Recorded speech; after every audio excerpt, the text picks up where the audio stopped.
Thank you, Xavi. So first of all, it's a great pleasure to be here, to be participant of this workshop and this semester, and I'm very grateful to the organizers for the invitation. Thank you. So I'm going to dedicate this lecture to Guido Weiss, Professor Weiss, who died just in December, and he was at the very beginning of my career in Washington University in St. Louis. He was very helpful to me. So it was really sad. He was already old person, but he's always sad. So I'm going to talk about, I'm going to look at there, okay? So fractional Poincaré inequalities for doubling, which generally would be infinity, and non-doubling weights, okay? I will see later on what this means. So, so my collaborators is paper with Ritva Hurri-Syrjänen, Javier Martínez, former student, and Antti Vähäkangas from Jyväskylä. But also we are undergoing a joint work with Iker Gardezaban, a PhD student, and Emil Lorist, who is now at the University of Helsinki. The motivation comes from basically this paper of Bourget, Mercis, and Minorescu, that you will see the main result in a moment, but also a following paper by Maja Shabasnikova, and then a paper by Mario Milman, who gave a completely different proof of the result, okay, which is very, very interesting. So there is a group of people working in this area in very different directions. Pérez, Jan-Baptiste Schachtingen and Paul Anjou, Oscar Domingue and Mario Milman, Irene Relichman, Ricardo Duran, Angela Alberico, Andrea Chanki, Pikan Slavikova, and then Andrei Lerner, Emil Loris, and Sheldon Ambrosi in different directions. Okay, so let me tell you what is a fractional Poincaré inequality, but first of all, a trivial result, which I would say rough fractional Poincaré inequality. So the computation is very easy. This is the oscillation of the function. The oscillation of the function on the left. So which is this is a cube in a range size parallel, could be a ball, but but the oscillation of the cube is equivalent to the double average of fx minus fy.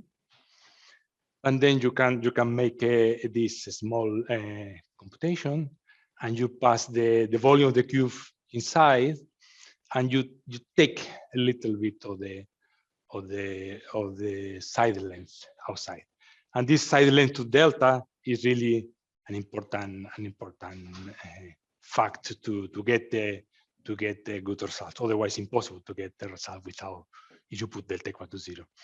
Okay, so what is in between? What is in between? So you have a sort of a derivative, fractional derivative on the cube. Okay. So this is the way I like to see it. So it's a Poincaré variation of the 1-1 classical Poincaré inequality with delta equal to 1. And I want to compare that with this 1-1. So let me say, is this be proper with the notation? Here it is. So this is the sort of fractional derivative on the cube. Okay. Delta is positive in principle for this computation, but delta will be close to 1 positive, but close to 1. This is the way we have to think of this. In fact, if you put delta equal to 1 in the derivative, fractional derivative, this is equal to infinity unless f is a constant. Okay, this is a result by Pérez,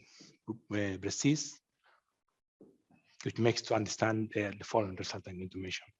So this functional, because functional as a function of q, so is interpolates between the oscillation of the function on the left hand side and the standard average, the L1 derivative that appears in the Poincaré inequality. Okay.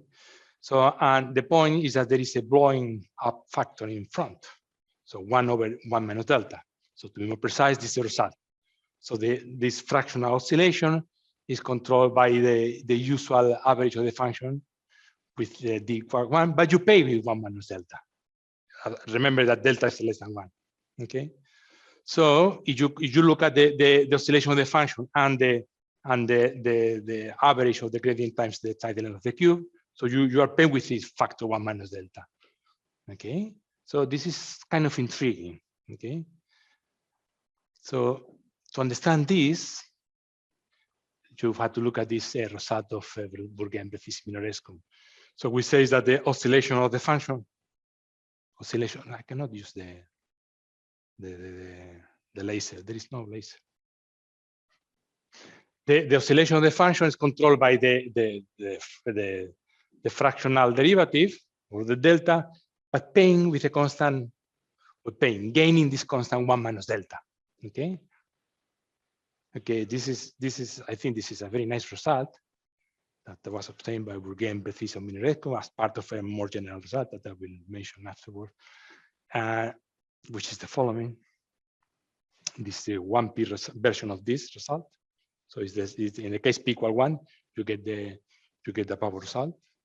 So Bourgain-Brecis-Minorescu proved this in the early 2000s, 2003 or something like that, by means of Fourier analysis. Okay, it's a very nice proof, complicated proof, and in fact they have like a Sobolev type result. Okay, so Millman a little bit afterwards gave a different argument without using any Fourier analysis, using interpolation theory, using the Petri variation of Petri functional, and I believe also extrapolation type of result in an abstract way. So this abstract result is interesting because you can go beyond the usual context. Okay. So I will say this.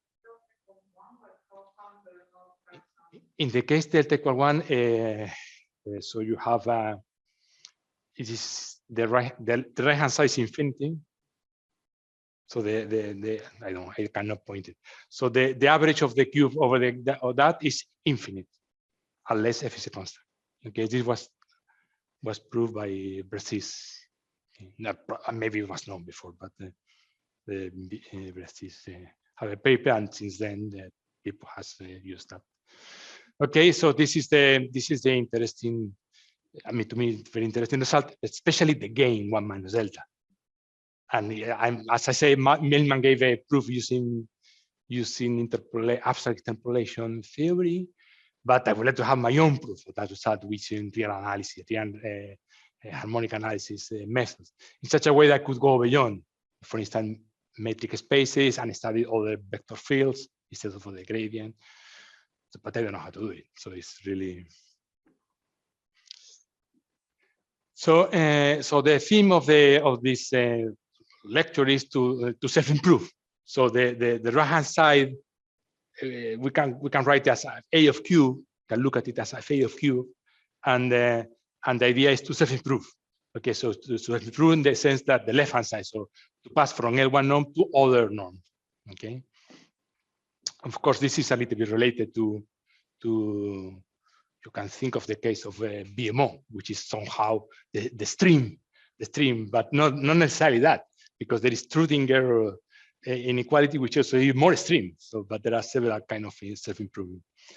So, so the key point usually is that you have to have a Sobolev type inequality, and you have fractional integrals and all that. But the key point I want to insist that there is a geometric condition attached to the functional that gives the self-improvement result.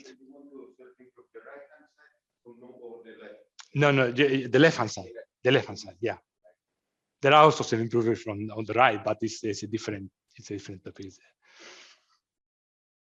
Okay, so why we study all this? So just quickly, I'm sure that many of you know more than me.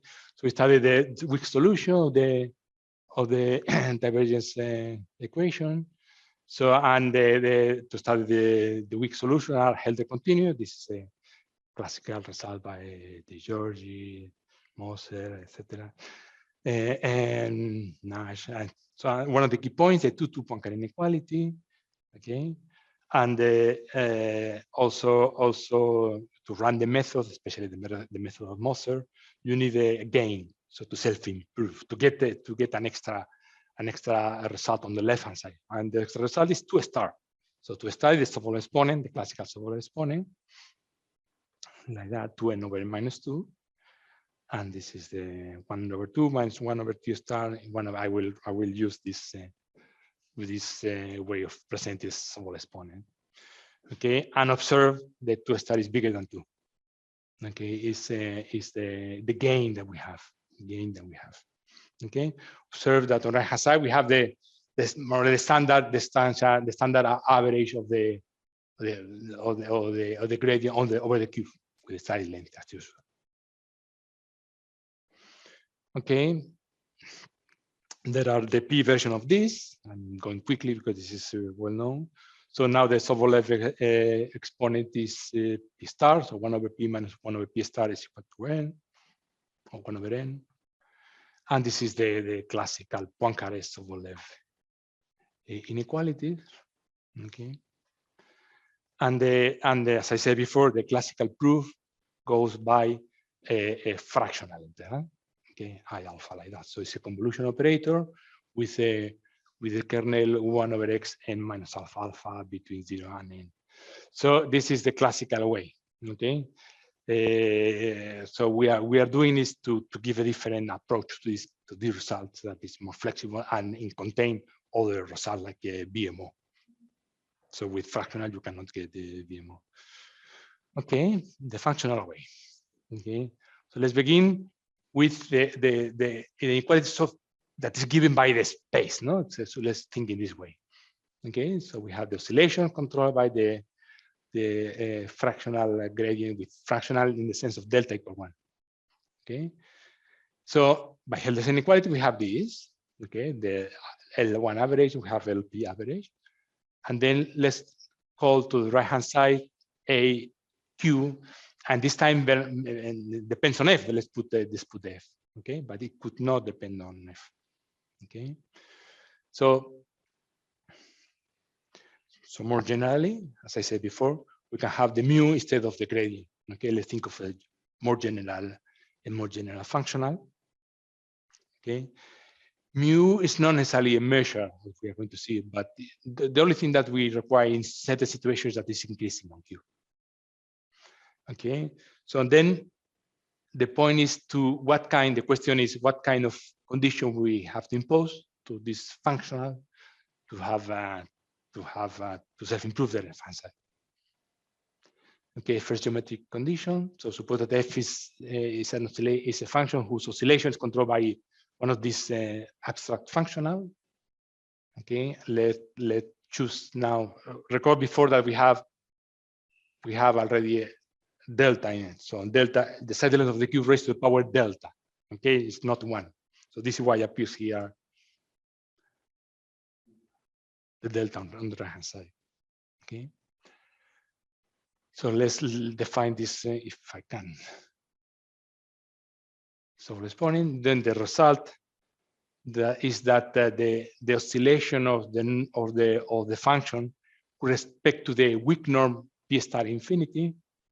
Okay, observe that it's normalized the measure by the volume of the cube, and it's exactly the same. So we pay a little bit, but not that much. We get exactly the same functional on the right hand side. So we obtain the Sobolev exponent at the level of a width level, okay, p star infinity. So this is the Sobolev theorem, but at width level. And as I say, the proof is based on this in using this geometric condition. This geometric condition reads as follows. So it's the summation over, so for any cube, so the summation of A, of the functional acting on a QI raised to the power p star, okay, with respect to this discrete norm, discrete measure, volume of the QI over cube, okay, so it's the LP, the discrete LP star norm. Is disjoint. They must be disjoint. Well, it could be in this simple situation. QI could be just any dyadic subfamily of cube, the disjoint. Continuity cube, yeah. So the result is saying something that if you have a function which satisfies the first, Yeah. inequalities, then you get. Yes, exactly. Exactly. I'm going to say it more general in a moment. Yeah. Yes, exactly that. This is the result. Provided that there is some condition and this is the one, the last one. Yes. To prove the result, you don't need any structure. You just need this condition, the P star condition.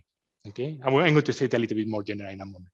But you don't need to have to make use of fractional intervals or anything like that. It's just a pure geometric condition.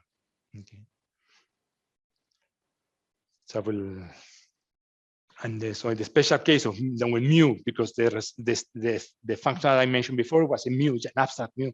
In the case of when you have a gradient, which is an application, is the interesting case.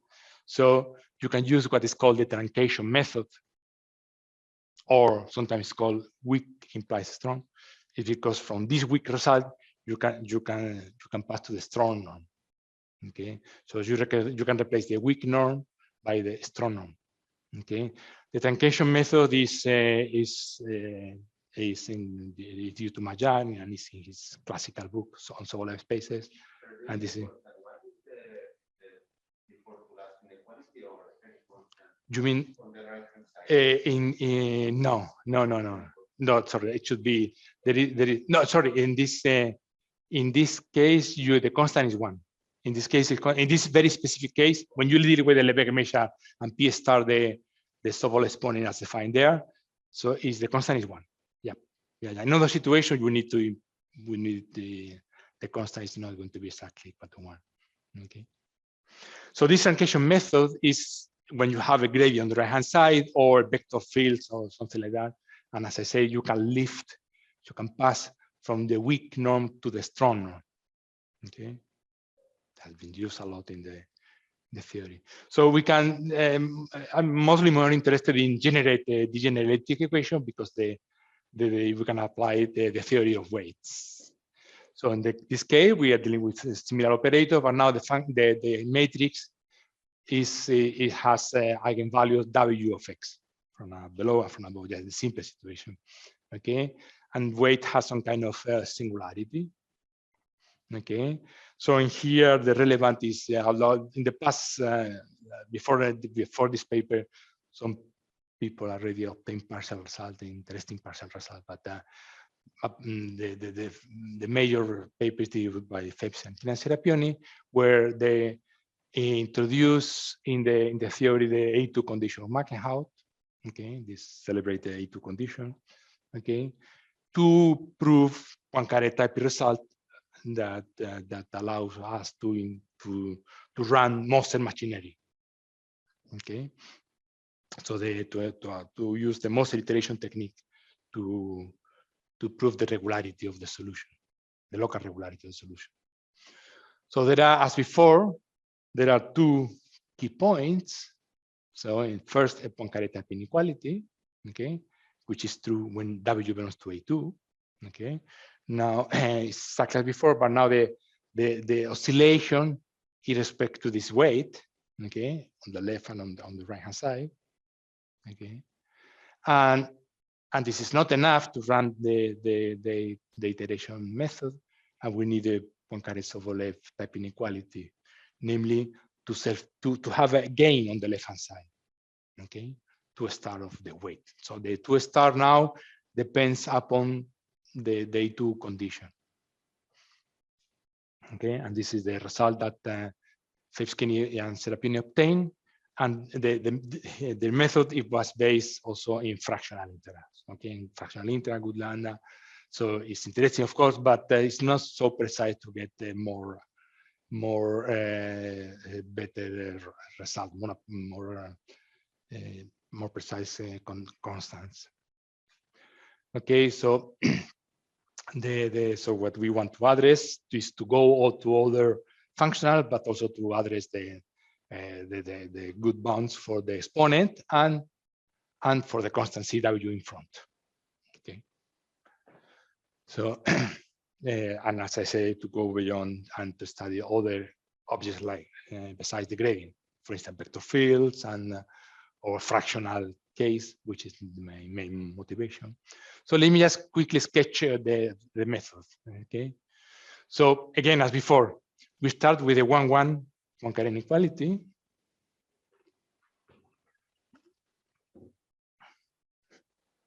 Okay. And continue with the applying the Hausdorff inequality combined with the AP condition. Let me just not give all the details on with the definition, but the AP condition and Hausdorff inequality gives you this, okay, from the 1-1. So the right-hand side, we are going to look at the right-hand side as a functional that depends on Q, but also depends on the weight somehow. So let to define this function, to give let's give a name to this. So lambda is the parameter. So basically the AP constant in this time, and on the right hand side, replace the gradient by a general mu. Okay, so there is a geometric condition attached to this functional, which is similar as before.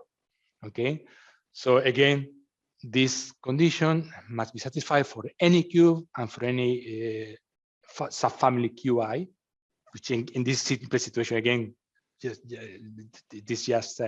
we can assume just the dyadic Qi containing Q and the joint.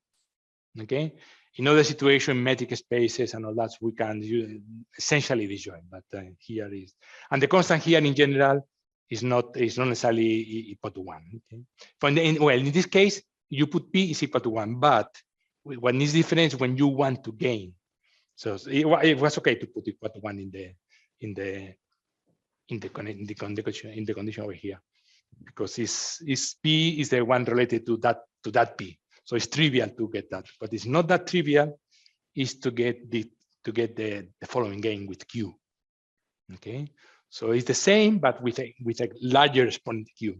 So the largest exponent that we could get in this condition is somehow the Sobolev exponent attached to this function, because the Sobolev exponent is attached to a function.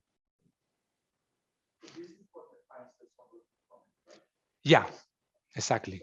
In the case of the level measure, Qi, volume of Qi and volume of Q, so the largest exponent is exactly P star. Okay, the Sobolev exponent. But it's not that clear in other situations, in other spaces. So in Lorentz spaces, there are many results, and it's not that clear. But in del P, it's quite clear. Here, the problem is that everything is affected by the weight. So the Q depends somehow in what condition that you impose on the weight. So let me mention the general result. So suppose that A is functional satisfying this DQ condition.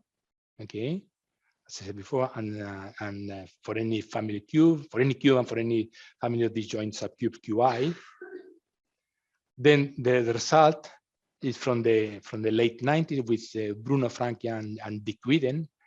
So the result says that A satisfies this geometric condition, and assuming that W is infinity, okay, it's a two good Dowling weight, and we assume this condition. Okay, this oscillation controlled by A, then we have the self-improving, okay, at weak level, so LQ infinity. Okay, in fact, we cannot go beyond. There are examples, at least in metric spaces, where you cannot go beyond. Okay, so you cannot, beyond means the pass from weak to strong, okay, in such a generality. So the proof is by harmonic analysis method with London, but the estimates are not good, especially when you look at, because this example, this theorem is more interesting in the context of metric spacing when you deal with certain vector fields, and so I'm not going to talk about that because my direction is different. But we did it in an abstract setting, because we had in mind vector fields. Okay. So we have also a result much more complicated and with less precise constants. But let me just state it in this way, because it's nicer and it's more attached to what the new result. Okay, so as I said before, Q is a sort of abstract Sobolev exponent attached to the functional. This is my point of view, which in fact is, as I said before, is connected to BMO. So it's contained. So to me, somehow Sobolev theory is part of the Sobolev-John Nirenberg theory, something like, I don't know how to call it, but something like that. So more recently, we found a more precise geometric condition. So let me just mention it. So we have before DQ condition with parameter Q is the LQ, the LQ norm, but there is an extra parameter S, which plays a role. So now you see it's like before, but we have this extra term in here. So C times the ratio of the measure of the for QI divided by the volume of the cube. Okay, so let me compare it with the DQ condition. It looks the same, except for that term in there. That term in there is less than 1, so it's a stronger condition, this one. But it turns out that this new condition, by the way, was introduced in a paper with Ezequiel Rela, this new condition is satisfied by the classical example. We didn't realize before. I didn't realize before that. So the classical example satisfy this stronger condition. With this stronger condition, you can produce much better estimates.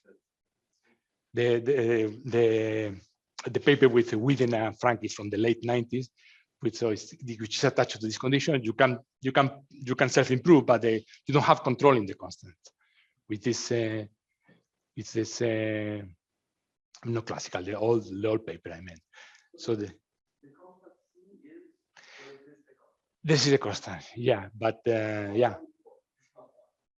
It was before 1 only in the simplest exponent P, the one that was attached to this special functional with 1 over P. This is a general result, So there could be C equal 1 or not. Okay, so the one before was equal 1 because it was attached to this special functional. Okay, so this is the difference. So the main difference. So the ratio of the QIs over the Q. This really is a small in application, 1 over L, because typically what you perform is the sort of Calderon-Thermal decomposition on the cube, and the ratio is really small and helps to get the better results. So for you who is familiar with the infinity condition, so this condition is a little bit like an infinity condition, but on functional, not on the weight. Okay, so the main example is, as I mentioned before, is this fractional case with 1 over P on the right hand side, and mu could be a measure, but not only a measure. Okay, so this is an example that covers my case, my main situation. This one. So AQF inside is as a function of another functional of Q and F, and increasing in Q. That would be a capital A. So I'm back to the Bourgain-Petit Minorescu phenomenon, which is somehow the motivation for this new result. So again, we have this rough result. Okay. So recall that there is no derivative on the right hand side. There is fractional derivative on the right hand side, and there is the improved version. So the same result with a gain 1 minus delta, the one I don't know how to prove using my methods. Okay, so and there is also the 1p result. Okay, observe that to get the result, which for me is a kind of mystery, the p is inside the integral. Okay, in the second integral. Okay, it could be outside, but no, this is inside. So this plays a role. And also, where the gain now is 1 minus delta to the power 1 over p. Okay, so and again, as before, the idea is to self-improve from this result. Okay, so so as another result, so the key point is to show that the right hand side satisfies this DQ condition with the smallness property, namely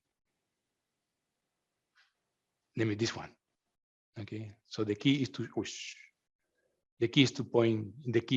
show this to satisfy that this functional satisfy this condition. Okay, with an appropriate S, which of course could play a role.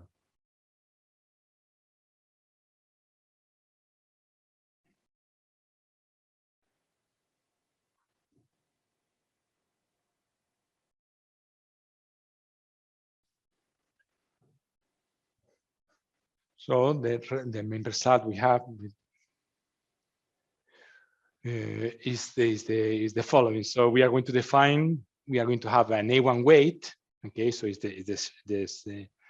the stronger condition among the AP classes. And we define this degenerate Sobolev exponent 1 over P minus 1 over P star, depending on the weight and D delta, equal to delta over N, which is the delta over N is the classical fractional exponent, but we are paying with this constant 1 over the inverse of the log of A1. Okay, this is somehow the error that we produce. Then the result is that we have the left-hand side, the oscillation of the function with respect to this weight, the average with respect to this weight, and the exponent is the one I just wrote, the one that's up there. On the right-hand side, we have the same functional. Okay, this is the same. Okay, but we lose the A1 constant raised to the power 1 plus 1 over P. And the point is we have exactly the same being 1 minus delta 1 over P. So we don't lose the gain, which was somehow the key point. How to do it? The method, of course, the method of Bourbon-Brécis-Minorescu cannot be applied because it's by Fourier analysis, Poincaré theorem, and all that is impossible. And also the method of the Millman is not that clear, but it's probably is easier to use that method to get an initial condition. Once you have the initial condition, when we can use all this machinery. So you don't use the previous results without weights to do this? The initial condition has to be we have to use the initial conditions. So the starting point, we need a starting point. The starting point is this. Sorry, this is the 1-1 case, but we need to start this. So from there, we pass to the weighted version, and then we have to verify that the special condition, the small condition. So we need we need to start with something within the Lebesgue measure. Okay. So one of the points I say, the gain 1 minus delta 1 over P. Okay. And we think that this is not the end of the story because this result should be true for W in AP, but we don't know how to do it. We don't know. One of the problems is that the P we have to start with is inside the second integral. So we don't see how to. I don't see how to do it as in the classical situation. In the case of the gradient, we could do it, but not here. So this result recovers, it has a particular case, the Bourbon-Brécis-Minorescu result, but also Phelps-Kearney-Serapioni. It's not that clear because we have to pass from the oscillation to the gradient, but we also have that result, at least in the case W in A1.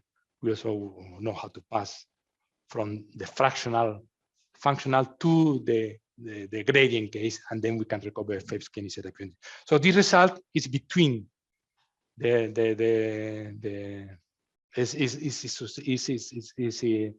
between this functional and the Phelps-Kearney-Serapioni functional. Let's talk about this way. So just to mention that the exponent P star delta W is smaller than P star delta. So the smaller, so it's worse than in the Lebesgue case, and of course bigger than P. So it self-improves. So so this is about the doubling case. So let's try to look at the this is, so let me just come back to this. Here, observe that we have the Sobolev exponent is worse than the classical one because you have this error, the inverse of the log of A1. Okay, suppose that we insist and we want to have the Lebesgue-Sobolev exponent there. Okay, so what happened? So it's possible to do that. So we have the Sobolev exponent, the fractional Sobolev exponent in the case of the Lebesgue, and then we have a self-improvement result. So we self-improve the oscillation of the function, but the difference that we have exactly the same result, but with an extra factor delta over n over there in the exponent of A1. We don't know whether this is sharp or not, but also is derived from the variation of the same technique. No, it was respect to the omega. Yes, the underlying measure here is also omega. Yeah, and f of f q is the standard average with respect to the, but you can put any constant because of the. So using variation of these ideas, so we can obtain fractional isoperimetric inequalities of this sort. So in the classical situation, it's n prime, so n over n minus 1. But here we have on the left-hand side the Sobolev exponent n over n minus delta norm with a weight, the general weight, and on the right-hand side we have the gradient, the fractional gradient, and with this weight mw n minus delta over n. Okay, so in the case w equal 1, this is called the fractional isoperimetric inequality, and in the case of the gradient with delta equal 1 is the classical isoperimetric inequality. So here we have this weighted estimate, two weighted estimate, and the weight on the left-hand side is any weight. We don't know how to put the measure mu, but we can put this weight. So this should be of interest, and there is a global counterpart. So you can pass directly from the local version to the global version in this case. In the others, it doesn't make any sense. But here you can pass to the global situation. So in Rn, and the constant here again is 1 minus delta. Okay, it's still in Rn, but the constant here and there is 1 minus delta, which is how we try to keep the gain of Bourgain-Berthier-Minorescu. The proof is different to the other case. So we have to use sort of fractional integral now. Now we use fractional integral at the weak level, and then to pass to the strong, we have to use the truncation method, which works in this situation. Okay. Again, there are questions. So for instance, in the global situation, at least in the local, I think it's false to put delta 1 minus delta. So the factor delta was obtained by Majasho-Postnikova, but in our range, so in the global situation, not in the local. In the local, actually, it's not okay. So, but still, this global result should be true with delta as well. So in another gain. So now let's jump to the non-doubling case. So we begin with an oscillation of the function. Suppose that is controlled by this function on the right-hand side. Mu is a general measure of something increasing. Okay, so we are going to work with reverse doubling weights. Reverse doubling weights are weights of this form, so they satisfy this condition. So it's like, for those who are familiar with the infinity condition. So if you replace P by E, okay, this holds for any cube, but if P is equal to E, any set containing cube, so this is the infinity condition. But if you replace E by subcubes, P, so this is called reverse doubling, as the weights are that satisfy this are not necessarily doubling. Okay, a doubling weight in a good context for Rn, so satisfy this condition for an appropriate exponent row. But in general, these weights are not doubling. Okay, so this is the kind of weight I'm going to consider. Let me tell you that this, I don't know exactly the story of this, history of this condition, but the first paper where I saw this kind of condition were in Eric Sawyer's paper in the 80s, but later on Sawyer and Whedon also they use this condition, so I learned it from them. So the first result, the first self-improving result, again, we want to self-improve the left. So from this initial condition, okay. To self-improve now is to self-improve just to L1. So there is no LP, but the difference that we have again a weight W dx. Okay, the right hand side is exactly the same. Exactly the same. So we lose this constant rho minus 1 minus delta n, because this is a condition that we impose on rho. When rho is equal to 1, so the rho in principle is smaller than 1, because if rho is equal to 1, that condition, the reverse doubling of order 1, is exactly the RH infinity, the reverse Helder class of order infinity, which is a too good class. So are essentially polynomials, okay? So it's too good. So we want to have rho less than 1. For instance, like here, this exponent, rho bigger than 1 minus delta over n. So rho typically is smaller than 1. We have room for rho to be smaller than 1.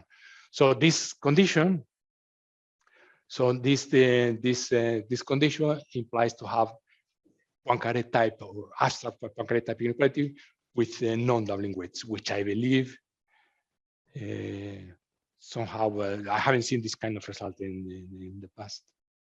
So by the way, let me tell you that exponential type weights, e to the modulo of x, in a range they satisfy this condition. It's difficult to find the rho, but they satisfy the condition. They are completely non-doubling. So how to improve? How's improvement of the Bérez-Wiener-Scott Bourgain-Bérez-Wiener-Scott theorem? So it's an application of the previous result, of this result. So the result is the following. So the L1 norm with respect to this weight, which is reverse doubling, again, non-doubling. And on the right-hand side, we have the fractional derivative, exactly as in the case of, I mentioned before, in the case of the Bourgain-Bérez-Wiener-Scott theorem, but we can keep the exponent, so the factor 1 minus delta, okay? So we can even go beyond with p smaller than this rho over 1 minus delta n, which is some kind of Sobolev exponent in this context, okay? Probably the endpoint result is false. I would believe so, but I'm not sure. So if you can use a sparse theory even to prove this result and the previous one.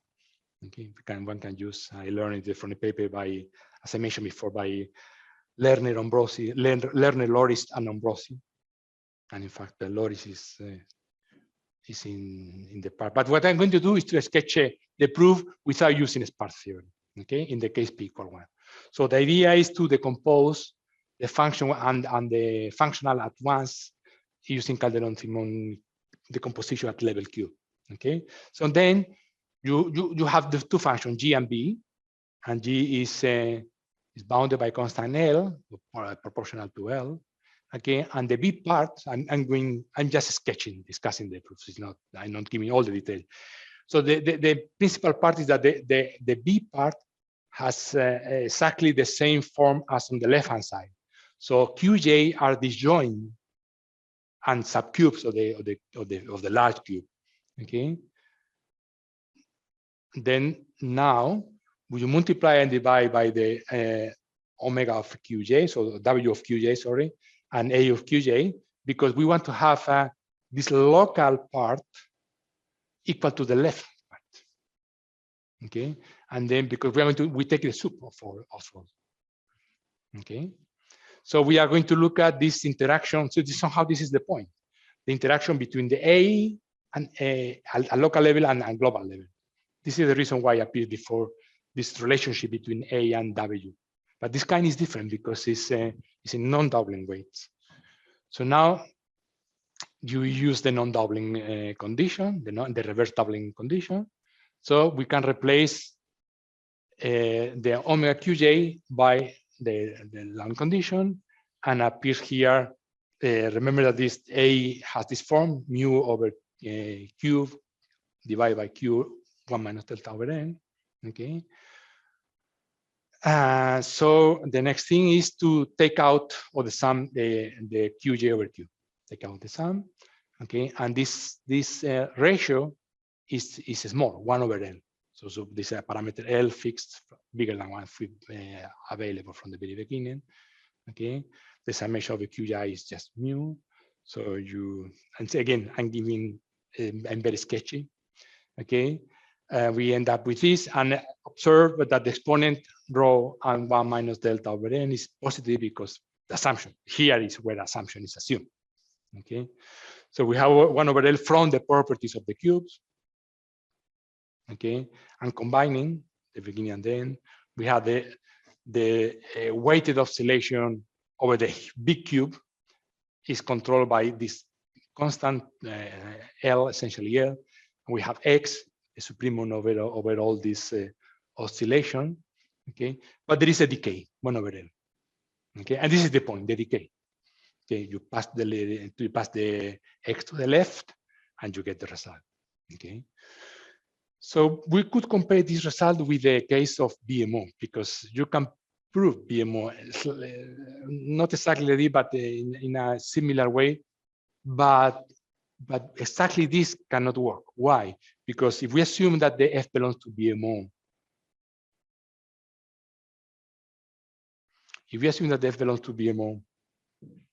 and that the weighted function is controlled by constant, the W has to be infinity. So we cannot do this process in the case exactly like this in the case of BMO because we are forced to have an infinity weight. So this force over here. So you put the A equal to 1, which is the case of BMO, A equal to 1. Okay, we cannot go beyond assuming that W is this kind of weight. So you put W in infinity, it does work. Okay, but we had to redo it, but it does work. So one more result to be finishing. So remember this is the Bourgain-Pérez minorescu result with the gain 1 minus delta. Okay, this is the fractional derivative I mentioned before. Okay, so corollary, even in the case of the gradient, I think it's the unity result, is that the L1, I forget about the oscillation here. The L1 norm of F minus the average is controlled by the integral of the fractional gradient raised to the power delta over n, and now on the left on times the integral of the cube of the maximal function, the Hardy-to maximal function, raised or the gradient, the fractional gradient, n minus delta over n, always with the gain 1 minus delta. Okay, even in the case of the gradient, the result is new, and I don't know if it's really interesting, but of course in this case in the case of BMO is more interesting. So a second result is that suppose that you replace the X on the left by a measure mu in general. Now this is a measure. Okay, we can put the gradient on the hand side, the fractional gradient, paying with this constant, with this factor mu of pure delta over n, and again with the gain 1 minus delta. So this is true in the case of the gradient. Okay, I don't know if this is so well known, but this is true. And in the case the mu equal to W in A1, which could be of interest, so we have the weight on the right hand side, and we can kill the maximal function.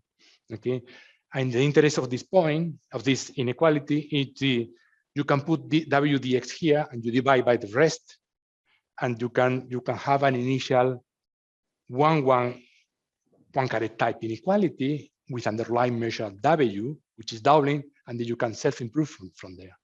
So you can repeat many of the arguments before, and you can self-improve to some kind of LP result. This is what we're trying to work on now.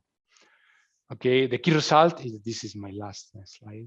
The key result is that the BBM theorem, although it has nothing to do with the result, it's an abstract result, is equivalent to a pointwise inequality.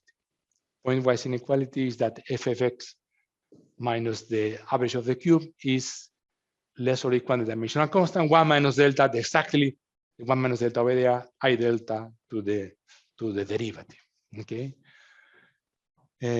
So this is a special example of a result obtained by Lu, Frankie, and Guide in the 90s, which in this case, in the case of Q Rn, you can have more precise the constant. You need to control the constant, in particular to keep the 1 minus delta.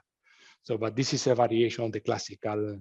The proof of the result is use this variation of classical idea due to Gagliardo from the 60s.